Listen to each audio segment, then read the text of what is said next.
बातम्या पुन्हा राज्यातल्या लोकसभा निवडणुकांच्या नंतर राज्यात पुन्हा एकदा मराठा आरक्षणाचा मुद्दा तापण्याची शक्यता आहे। कारण मराठा आंदोलक मनोज जरांगे यांनी पुन्हा एकदा एल्गार पुकारलाय। प्रशासनाची परवानगी नसतानाही शनिवारी सकाळपासून जरांगे यांनी उपोषणाला सुरुवात केली। मराठा समाजाला ओबीसी प्रवर्गातून आरक्षण आणि सगळे सोयरेची अंमलबजावणी यासाठी त्यांनी आरपारचा नारा दिलाय। पहिल्याच दिवशी जरांगे यांनी सरकार आणि आरक्षणाच्या मागणीला पाठिंबा न देणाऱ्या आमदारांना थेट इशारा दिला आहे। मग 288 उमेदवार महाराष्ट्रात देणार सगळ्या जाती धर्माचे।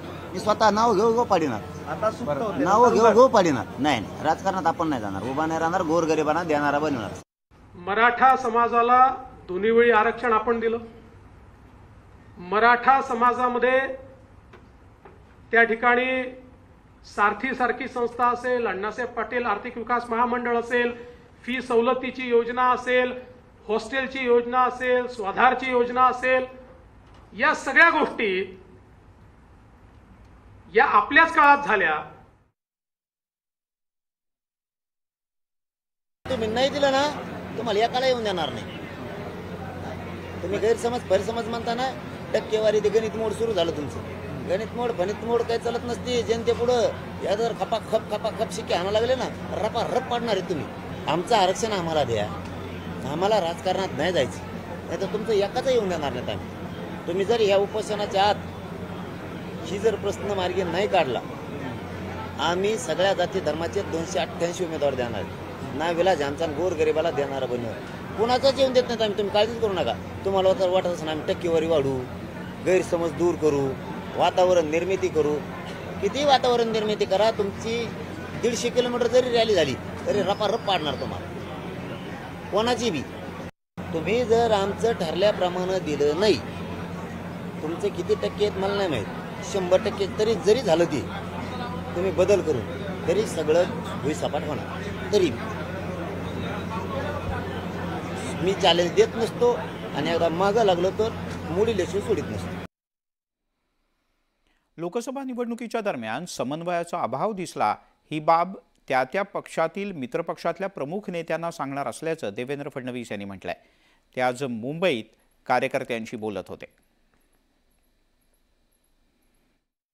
आपली काही मतं आहेत, आपल्यालाही काही ठिकाणी समन्वयाचा अभाव आढळला, तो टिपलेला आहे, तो काही जाहीरपणे बोलण्याची आवश्यकता नाही आहे। जो समन्वयाचा अभाव आपल्याला दिसलेला आहे त्या पक्षाच्या नेत्यांना मी सांगणार आहे की या मतदारसंघात या आमदाराच्या घेतात, या आमदाराकडे आम्हाला त्या ठिकाणी समन्वयाचा अभाव दिसला। आज वेगवेगळे नॅरेटिव्ह तयार होत आहेत।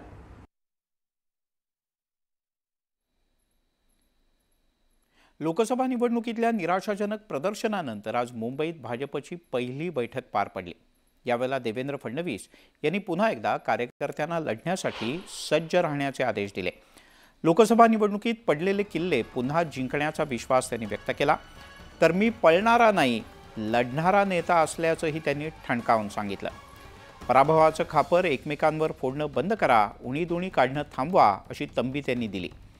देवेंद्र फडणवीस यांनी उपमुख्यमंत्रीपद सोडण्याच्या बातमीमुळे एकच खळबळ उडाली होती। दिल्ली दौऱ्यानंतर पुन्हा एकदा फडणवीस ॲक्शन मोडमध्ये आल्याचं दिसतंय। केवळ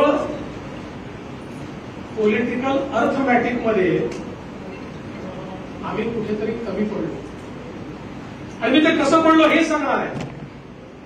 आणि त्याच वेळी मी जेव्हा हे सांगितलं की मला मोकळं करून काम करायची संधी द्या, त्यावेळी ते निराशेतून बोललो नाही।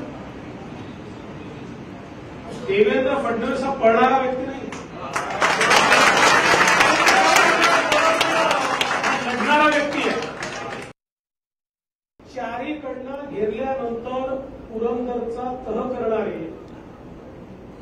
आणि नंतर पुन्हा पूर्ण ताकदीने मैदानात उतरून ते सर्व किल्ले पुन्हा जिंकणारे छत्रपती शिवराय,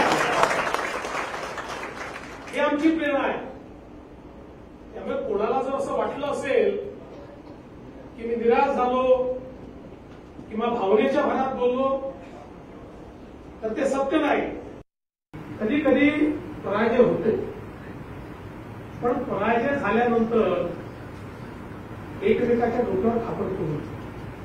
हे मुख्यमंत्री मोदयांनी सांगितलं की अनेक वेळा आपले जे प्रवक्ते